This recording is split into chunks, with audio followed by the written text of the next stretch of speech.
I don't want to brag, but I know a little Italian now.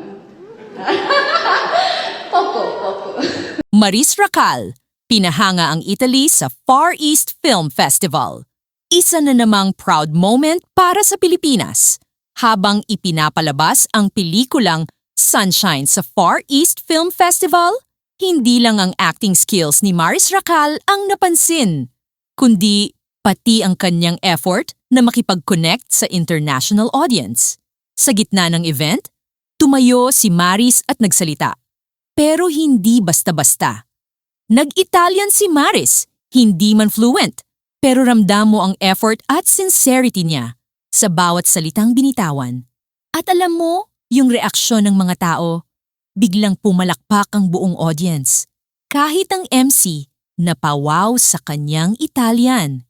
Simple lang yung sinabi niya, pero malaking bagay ang pagpupursige niya na makisabay at makibagay sa kultura ng bansang tumanggap sa kanilang pelikula.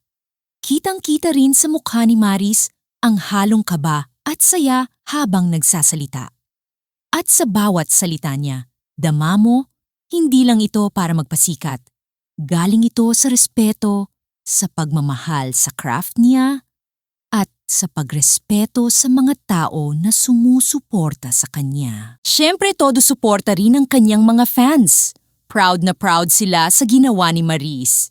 Marami ang nagsabi, grabe international star na talaga si Maris. May mga fans pa na nagkomento, maliit man ang Italian words niya, malaki ang impact. At totoo naman, kasi hindi naman sa kahusayan sa lengguwahe na susukat ang puso ng isang artista, kundi sa effort at respeto na ipinapakita niya.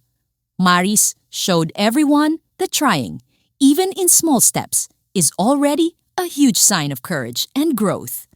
At bilang mga supporters niya, nakakatuwang makita kung paano siya patuloy na lumalago. Hindi lang bilang artista, kundi bilang isang global Filipino. Congratulations, Maris! You didn't just shine, you inspired. I don't want to brag, but I know a little Italian now. Poco. Can I speak Italian?